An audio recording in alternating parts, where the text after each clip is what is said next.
جب ہماری زندگی میں کوئی سنت کی جگہ خالی ہو جاتی ہے تو وہاں پہ شیطانی اور دجالی چیزیں اس جگہ کو لے لیتے ہیں۔ جب مسلمان امت محمدی صلی اللہ علیہ وسلم نے مسواک سے اپنا گھر کو خالی کر دیا تو اس کی جگہ پہ جتنے بھی ٹوتھ پیسٹ ہے جو برش پہ لگاتے ہیں یہ سب میں وہی فلورائڈ ہے جو کہ ہم چوہے مارنے کے لیے دیتے ہیں، اور ہم لوگ اس کے لیے دیتے ہیں جو کہ لال بیگ ہو گیا، زمیندار اسپرے کرتے ہیں وہ یہ کرتے ہیں۔ ہوتا یہ ہے کہ جب آپ کو بلڈ پریشر ہائی ہو یا آپ کو ہارٹ کا مسئلہ ہو تو ڈاکٹر سب سے پہلے آپ کے زبان کے نیچے دوائی رکھتا ہے، اور وہ ایک دم اس لیے کہ یہاں سے بہت جلدی جذب ہو جاتا ہے۔ جب ہم ٹوتھ پیسٹ کا استعمال کرتے ہیں اور مسواک نہیں کرتے ہیں تو ہمارے جسم میں وہ زبان کے نیچے سے وہ اندر جاتا ہے، اور وہ 10 سال کے بعد 5 سال کے بعد یا ٹیومر بن جاتا ہے یا پھیپھڑوں کا کینسر ہو جاتا ہے یا انتڑیوں کا کینسر ہو جاتا ہے، یہ ہوتا ہے۔ اب آن حضرت صلی اللہ علیہ وسلم نے فرمایا کہ مسواک 70 بیماریوں کے شفا ہے۔ اب میں آپ سے ایک بات عرض کر لوں، جب ہم گوشت کھاتے ہیں، چاول کھا لیا، روٹی کھا لیا، کسی نے جو بھی کھایا، جب ہم اس کے بعد 4 گھنٹے کے بعد گوشت میں الگ قسم کا بیکٹیریا پیدا ہو جاتا ہے اور چاول میں الگ قسم کی بیکٹیریا، یہ الکلائن ہے، اس کے الگ قسم کے کیڑے ہوں گے، ایسڈ کے الگ قسم کے کیڑے ہوں گے، ہر غذا کے الگ الگ جو ذرات ادھر پھنسے ہوئے ہوتے ہیں۔ پتہ یہ چلتا ہے کہ جب دوبارہ ہم بالخصوص گرم پانی چائے کی شکل میں پیتے ہیں تو وہ جو کچھ اس میں دانتوں میں ذرات پھنسے ہوئے ہوتے ہیں وہ بیکٹیریا سے بھر جاتا ہے، اور وہ بیکٹیریا ہمارے جسم میں داخل ہو جاتا ہے۔ اور وہ جو کمر کا درد، بالخصوص جن لوگوں کو گھٹنوں کا درد ہے، زیادہ تر میں نے مدرسوں میں یہی دیکھا ہے کہ گھٹنوں کا زیادہ شکایت ہے، پیٹ کے حوالے سے، معدے کے حوالے سے، اور ان کا تو اس کے بعد وہ اس جگہ پہ خون سے الگ ہو جاتا ہے، وہ بیٹھ جاتا ہے۔ کسی کا بلڈ پریشر ہائی ہو، کسی کا گھٹنے کا درد ہو، آپ 1 مہینے تک ان حضرت صلی اللہ علیہ وسلم یا 40 دنوں تک ان حضرت صلی اللہ علیہ وسلم کے مطابق ان کو مسواک کرائیں۔ آپ دیکھیں کہ ان کا پراسٹیٹ کتنا بہتر ہو جاتا ہے، ان کا گھٹنوں کا درد کتنا بہتر ہو جاتا ہے، اور ان کا بلڈ پریشر کتنا، اور ہارٹ کے مسائل میں دنیا میں نے یہ بات اٹھائی تھی تو اس پہ دنیا والوں نے میرے بہت مخالفت کی ہے، ہمارے ملٹی نیشنل کمپنیوں نے۔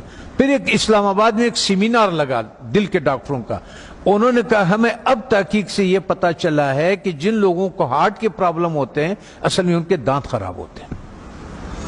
تب آن حضرت صلی اللہ علیہ وسلم نے یہ فرمایا کہ یہ 70 بیماریوں کے شفا ہے۔ اس کا مطلب یہ ہے، آپ اس کے مثال یوں سمجھے کہ ہم اس کمرے میں داخل ہوتے ہیں، کسی کمرہ ہے ہمارا، اس میں ہم داخل ہوتے، آپ اس کے آگے کچرا ڈالتے، آتے جائیں اندر باہر آتے جائیں، 2 دنوں کے بعد آپ دیکھیں گے کہ جو باہر کا کچرا ہوگا وہ سارا کا سارا ادھر اندر پڑا ہوا ہوگا۔ اس لیے جب ہم مسجدوں میں آتے ہیں تو اپنے چپلوں کو باہر اس لیے اتارتے ہیں کہ کوئی چیز اندر نہ آئے۔ اللہ تعالیٰ نے اس جسم کو بالکل کور کیا ہوا، بالکل بند کیا ہوا ہے، اس میں داخل ہونے کا یہی راستہ ہے۔ تب ہمیں پتہ چلا کہ ان حضرت صلی اللہ علیہ وسلم سونے سے پہلے مسواک فرماتے تھے، سونے کے سے اٹھنے کے بعد پہلا کام جو ہوتا تھا وہ مسواک ہوتا تھا، اور اس کے بعد باہر نماز کے لیے جاتے تھے تو مسواک فرماتے تھے، اور جب واپس اندر آتے تھے مسواک فرماتے تھے، کھانے کے بعد مسواک فرماتے تھے، کھانے سے پہلے مسواک فرماتے تھے، قربت ہے ہم بستری کے بعد مسواک فرماتے تھے۔ اور آپ نے تاکید فرمایا، وجہ یہ تھی کہ وہ 70 بیماریوں کا شفا ہے۔ اسے جن لوگوں کا شوگر نہیں ٹھیک ہوتا اس کا 24-48 گھنٹوں میں اگر آپ صحیح مسواک کروا دے تو 150 شوگر اس کے نیچے آ جاتی ہے، 48 گھنٹے میں صرف مسواک۔ اور آخری فائدہ ان حضرت صلی اللہ علیہ وسلم نے کیا فرمایا؟ فرمانے لگے کہ آخری کلمہ نصیب ہوتا ہے اس آدمی کو، آنکھیں روشن ہوتی ہے، چہرہ روشن ہو جاتا، نورانی ہو جاتا ہے، کان صحیح رہتے ہیں، سماعت وہ جو یہ اس کی وجہ سے جو کان کا پردہ بھاری ہو جاتا ہے اس کی صفائی ہو جاتی ہے. ہم اتنے مختصر وقت میں آپ کو بتا نہیں سکتے کہ وہ بہرحال یہ قول ہے آن حضرت صلی اللہ علیہ وسلم کے کہ یہ میرا نہیں ہے کہ یہ 70 بیماریوں کا شفا ہے. دوسرا ایک اور، جب بھی آپ اپنے گھر جائیں، ابھی تو آپ سفر میں ہیں، اس میں ہے اللہ کے راستے میں اور پڑھ رہے ہیں، آپ کے کوئی چیز اختیار میں نہیں، لیکن زندگی میں جب بھی آپ اپنے گھروں کو آپ کو موقع مل جائے کہ کھانا جو ہے وہ میں گھر میں کھاتا ہوں، تو چند چیزوں کا سنت کے مطابق خیال رکھیں. کہ ان حضرت صلی اللہ علیہ وسلم کے سامنے روٹی پیش کیا گیا تو انہوں نے فرمایا یہ کیا چیز ہے؟ بتانے والے نے فرمایا، یہ کہا کہ یہ وہ آٹا ہے جس کا فائبر بوسی نکال دیا گیا، جس کو ہم لوگ فائن آٹا بولتے ہیں، سفید آٹا بولتے ہیں. تو ان حضرت صلی اللہ علیہ وسلم نے فرمایا میں نہیں کھاتا. پھر اس کا دور ختم ہوا. حضرت ابوبکر صدیق رضی اللہ عنہ کا جب دور خلافت ہوا تو آپ کے سامنے کسی نے پیش کیا کہ یہ کون سی روٹی ہے؟ تو انہوں نے کہا کہ یہ وہ روٹی ہے جس کی فائبر یا بوسی نکال دیا گیا ہے. تو انہوں نے کہا کہ جب میرے نبی نے نہیں کھایا، میں آخر قیامت کے دن کیا منہ دکھاؤں گا؟ وہ بھی چلے گئے. حضرت عمر فاروق رضی اللہ تعالیٰ عنہ کا ٹائم آیا تو انہوں نے بھی ایک جس کو گورنر، خلیفہ یا امیر بناتے تھے تو فرماتے تھے کہ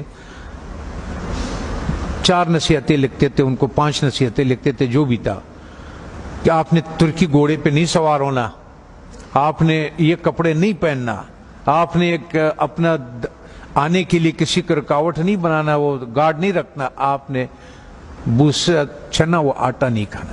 دوسری بات، جب آپ کھانے کو پیتل میں اور اسٹیل کے برتن میں رکھتے، اس سنت کو ہم چھوڑ دیتے ہیں. تو پیتل اور اس اسٹیل میں وہ طاقت نہیں ہے کہ آگ کے تابکاری سے کھانے کو بچا سکے. تو آگ کے جو تابکاری ہے اس سے جو اس کی غذائیت ہے وہ سب جل جاتا ہے. یہاں تک کہ آپ نے دیکھا ہوگا پریشر کوکر میں بھی لوگ کھانا ڈال دیتے ہیں، وہ کہتے ہیں ہڈیاں بھی گل گئی. اور ظالم ہے، جب ہڈیاں تو گل گئی اس میں غذائیت کہاں سے رہ گئی؟ غذائیت کیا رہ گئی ہے اس میں؟ غذائیت نہیں ہوتے اس میں.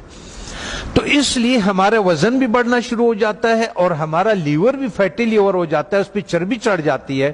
بالخصوص ہمارے اہل دین کے جس کے حرکات کم ہے، ورزش نہیں ہوتی ہے، جگہ پہ بیٹھے ہوتے ہیں درس کے سلسلے میں، اس سلسلے میں، ان لوگوں کو بازار کا تیل نہیں استعمال کرنا چاہیے. اور ان کو کھانا کبھی بھی اسٹیل اور پیتل کے، جب بھی آپ لوگوں کو اپنے گھروں میں اختیار ملے، اپنے والدین کو، اپنے اولاد کو اور ان کو اگر آپ اس پہ کریں. میں کبھی کبھی پاکستانی، میں نے 4,500 لوگوں کا کورونا کا علاج کیا، ریکارڈ کے اوپر 4,500. وہ جو وینٹیلیٹر پہ ہوتے تھے نا، اس کو ہم 5 دن کی دوائی دیتے تھے اور اس کو وینٹیلیٹر سے نکال دیتے تھے اور اس آتے تھے. سب ساتھیوں کو معلوم بھی ہے اور یہ بھی ہے. تو مقصد کہنے کا یہ ہے کہ اس ایک سنت کو جو ہم کھانا مٹی کے برتن میں بنا لیں، اور ایک سنت جو ہمارے مسواک کے ہے، تو ہمیں شاید بہت سارے ایسے بیماریوں سے ہماری حفاظت کرے کہ جس کے لیے ہم بہت سارے ڈاکٹروں کے پاس بہت ساری پریشانیاں اٹھاتے ہیں. میں اپنے ہیلتھ منسٹر سے بھی میں نے کہا اگر مجھے اجازت دے دے، طالبان سے میں نے کہا آپ نے جتنا زور لگایا اس روس کو اور اس کو، اور اللہ نے آپ کی مدد کی کہ روس بھی نکل گیا، امریکہ بھی نکل گیا، ایک جہاد اور باقی ہے. وہ ہے ہمارے ان غذاؤں کے بارے میں کہ جو ہماری صحت خراب کرنے کے لیے دیا جاتا ہے. جب ہماری صحت خراب ہو جاتی ہے پھر اسی کا ہمیں دوائیاں بھی بیچتے ہیں. اس میں سے میں نے کہا اگر صرف گھی کو نکال دیا جائے پاکستان سے تو 90% پاکستان کے ہاسپٹل بند ہو جائیں. یہ گھی نہیں جو بازار میں جو تیل مل جاتا ہے. اگر اس تیل کو کسی کو اپنے گھر پہ اختیار ہو، گھر میں موجود ہو، تو یا سرسوں کا تیل اور یا دیسی گھی کا استعمال کرے اور کھانا مٹی کے برتن میں ہو اور مسواک استعمال کرے. وہ آدمی 90% بیماریوں سے اللہ تعالیٰ اس کو بچا لیتا ہے.